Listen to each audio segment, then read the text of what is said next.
para el curso de Historia de la Filosofía en la práctica de la filosofía aplicada de la Edad Antigua a la Edad Media.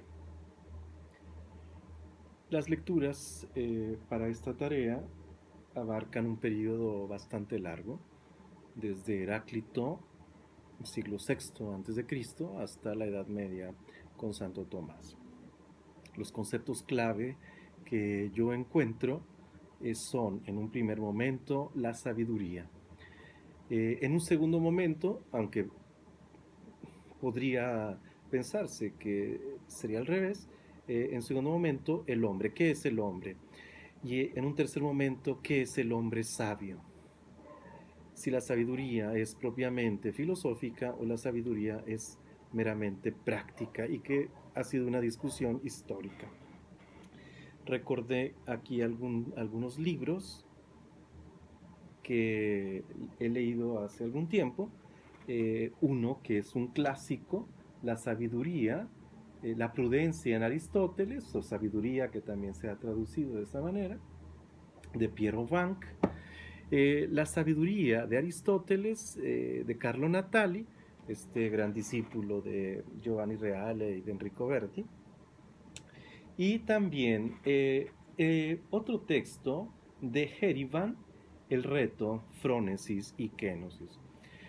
Bien, en ese sentido, el tema de la sabiduría no es simple, es un tema que ha generado cantidad de trabajos filosóficos. ¿Qué es la sabiduría? ¿Solamente un saber teórico o un saber práctico? Esa es la gran pregunta que se harán muchos filósofos, entre ellos Aristóteles. Sin embargo, trataremos de dar, según los textos leídos, algunas ideas. Primero, quisiera centrarme en la apología de Sócrates, escrita por Platón. Sócrates es enjuiciado en Atenas en el 399 a.C. Y son bastantes las acusaciones que se le hacen. Eh, Sin embargo, Sócrates mismo se da cuenta que él, a sus 70 años, está siendo llevado a unos tribunales con una argumentación lógica, pero falseada. Mentiras. Son las maneras en las que se le acusa. Y entonces Sócrates deja claro a los atenienses que un hombre que busca la verdad no debe ser juzgado desde argumentos falsificados o falseados. Y él mismo lo comenta: el buen servicio de quien habla, es decir, la verdad. La sabiduría para Sócrates tiene que ver en un principio con la verdad, pero en un segundo momento tiene que ver también con la experiencia de la vida. Y dice Sócrates en esta apología: oh ciudadanos, ¿no sería conveniente verdaderamente que a esta edad yo me presentara delante de ustedes con discursos de un jovencito? Dice Sócrates. Es decir, la sabiduría entonces no solamente es búsqueda de la verdad, sino experiencia de la vida. Son dos elementos fundamentales.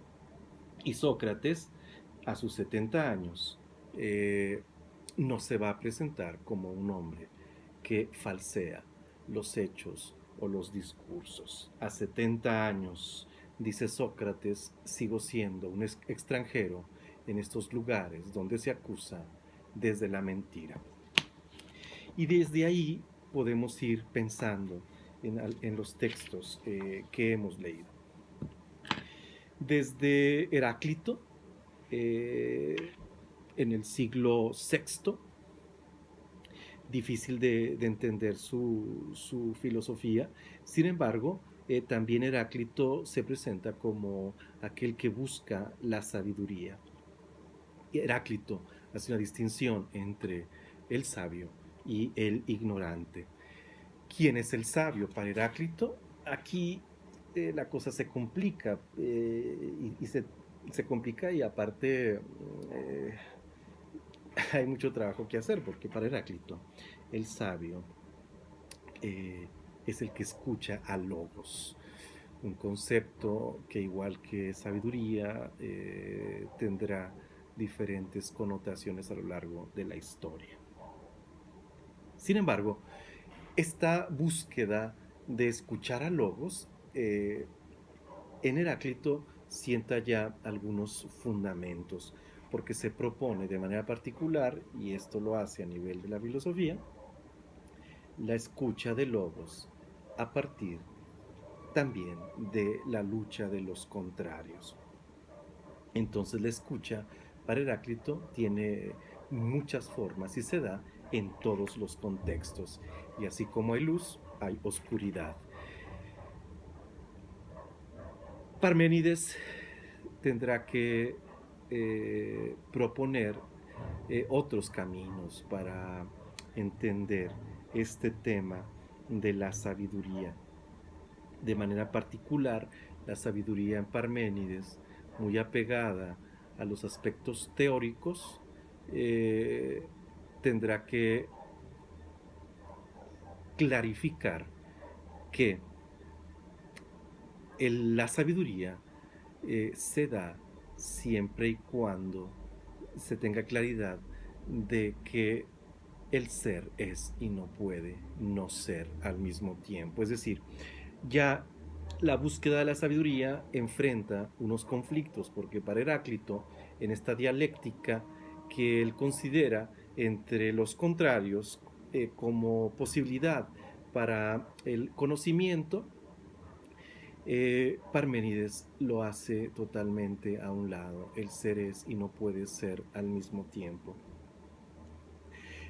Aquí la sabiduría empieza a teorizarse.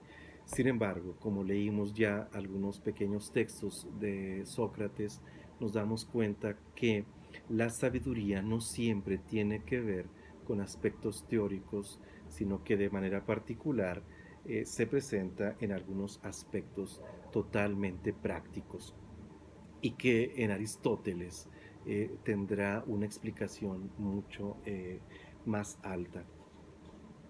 Esta sabiduría, eh, esta búsqueda de la sabiduría, eh, no siempre en la filosofía griega se va a dar como conocimientos teóricos. Recordemos que en Aristóteles hay tres tipos de saberes: el saber poético o el saber de las artes, el saber teórico, que sería el saber de la ética y de la política, y el saber teórico, que sería el de la filosofía primera. Todo esto da sabiduría. Sin embargo, en Aristóteles ya hay una distinción de saberes. La filosofía como tal, o la filosofía primera, como la llama Aristóteles, solo se alcanza a través de la teoría, de la theorein, señala Aristóteles, y la sabiduría práctica solo se alcanza a través de la frónesis. El frónimo será el que sabe las cosas de la vida. Bien, en ese sentido, eh, las lecturas propuestas para esta tarea presentan algunos buscadores de esta sabiduría, que no siempre es teórica. Entre ellos podemos señalar de manera muy particular el caso de Diógenes, Diógenes de Sinope.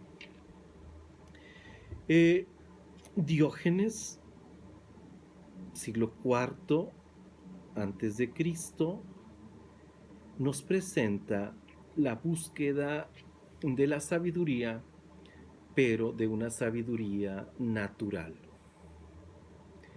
La vida tiene unos procesos naturales.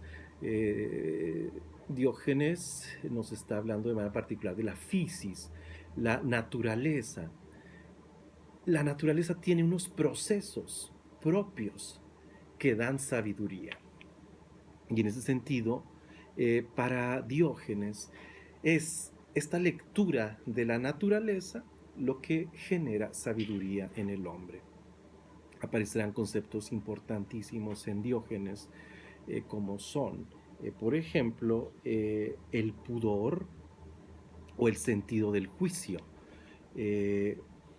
Para Diógenes, esta parte es sumamente importante porque entonces el sabio tiene un sentido de pudor. O sea, no, la naturaleza misma guarda un orden y unos límites, de tal manera que la sabiduría eh, recurre a estos sentidos y a estos límites. La escuela de Diógenes eh, pretende precisamente a través de actitudes de controversia y de contraposición generar un estado de alerta. Es decir, el mundo completo tendrá que recurrir a estos procesos de la naturaleza, de la vida natural. Es el caso quizá también de los estoicos, la stoa, con esta búsqueda de una vida ascética, de una vida que busca la sabiduría, pero aquí ya se integra otro elemento, que es la sabiduría también como felicidad. Ya posteriormente lo planteará Platón y Aristóteles, especialmente Aristóteles en su Ética, la sabiduría como eudaimonía, como felicidad. Y en la Ética aristotélica, a Nicómaco, dice Aristóteles al inicio, todo hombre tiende por naturaleza a la felicidad. Entonces, la sabiduría genera felicidad. Sin embargo, la búsqueda de la felicidad sigue en la medida en que la persona busca también la sabiduría. Aquí, como ya comentaba anteriormente, debemos tener muy claro, y creo que en las lecturas todavía no se clarifica del todo, esta noción de la sabiduría como teorem o como teoría, y esta búsqueda de sabiduría práctica como frónesis. De tal manera que hay una sabiduría meramente teórica y hay una sabiduría que plantea la solución de las situaciones de la vida. Pero las dos, y así lo comenta el mismo Aristóteles en la Ética, llevan a la felicidad, aunque en la perspectiva aristotélica es la teórica la que da más felicidad. No es el caso para Santo Tomás. Y aquí quisiera yo brincar a unas lecturas de San Agustín que la misma tarea propone. Libro, capítulo 10, importantísimo capítulo para el conocimiento de San Agustín y para la historia de la filosofía, y que inicia con aquel encuentro entre Agustín y Mónica en la hostia tiberina, en donde se plantean el tema de la muerte. Un tema muy complicado para el pensamiento humano, porque si el hombre busca la sabiduría, entonces, ¿qué significa la muerte? Un tema que tendrán que abordar posteriormente todos los filósofos existencialistas, y que algunos saldrán exitosos y otros pues no tanto. Sin embargo, Agustín sabe, y en el diálogo con Santa Mónica descubren que la sabiduría completa se da cuando se descubre que para Dios no hay límites y que entonces el ser humano, la misma muerte no le presenta una limitación. Mónica, que en un principio quería ser llevada a su tierra en África para ser sepultada, le comentará a su hijo: ya no es necesario que me lleves, porque eh, el alma se eleva hacia Dios y el cuerpo puede permanecer en cualquier lado. Y entonces la sabiduría presente en este capítulo décimo de San Agustín, que se va a poner muy filosófico por el tema de la memoria, sin embargo aparece como experiencia de libertad. Y entonces en el capítulo 20, Agustín dice: y a ti, Señor, ¿de qué modo te puedo buscar? Porque si la sabiduría busca la felicidad, Agustín hace una reflexión en este capítulo sobre la memoria. La memoria busca. Sin embargo, hay algo que da la sabiduría y la felicidad plena, y ese es Dios. Por eso en el capítulo 20, Agustín tendrá que hacerse la pregunta. El sabio, en este caso Agustín, se pregunta por Dios: ¿cómo buscar a Dios? Porque cuando te busco a ti, Dios mío, la vida bienaventurada busco. Y esto es, o sea, buscar a Dios significa buscar la ventura, la bienaventura, buscar la felicidad. Y llegaremos a este conocidísimo y ya clásico texto del capítulo 27. Cero te amavi, dice Agustín: tarde te amé, hermosura tan antigua y tan nueva, tarde te amé. Y he aquí que tú estabas dentro de mí y yo fuera, y por fuera te buscaba, y deforme como era me lanzaba sobre las cosas hermosas que tú habías creado. Y entonces esta sabiduría, esta prudencia, se lanza hacia Dios, pero tiene que hacer también un discernimiento. Y creo que en Agustín aparecen estos dos sentidos de la sabiduría: por un lado, intelectiva, discernidora, y por otro lado, existencial, vivencial: tarde te amé, tarde te amé. Mas ahora, como al que tú llenas lo elevas, me soy carga a mí mismo, porque no estoy lleno de ti, dice Agustín. Ay de mí, Señor, ten misericordia de mí. Pues bien, la sabiduría aparece de esta manera, y los textos, bueno, nos van orientando. Tendremos que ir haciendo sus matices, sin embargo, por ahí van. Santo Tomás, un texto largo que hemos leído, sin embargo, hace una distinción importante del alma, que no es en el sentido platónico como encarcelada, ni solamente un compuesto, como lo decía Aristóteles en el Tratado del Alma, sino que el alma es esa parte que se eleva hacia Dios. El hombre abierto hacia el encuentro con Dios. Pues bien, creo que estos textos y estas reflexiones sobre la sabiduría nos pueden plantear varias inquietudes, y sobre todo una importante: la búsqueda de la felicidad. El hombre que busca, así lo señala Agustín. El hombre es un caminante que ha salido de las manos de Dios, pero que regresa. El viator regresa al encuentro con Dios. Entonces, el hombre tendrá que seguir buscando. Y aquí es el trabajo que no solamente a nivel teológico, sino filosófico y en todos los aspectos tendremos que señalar.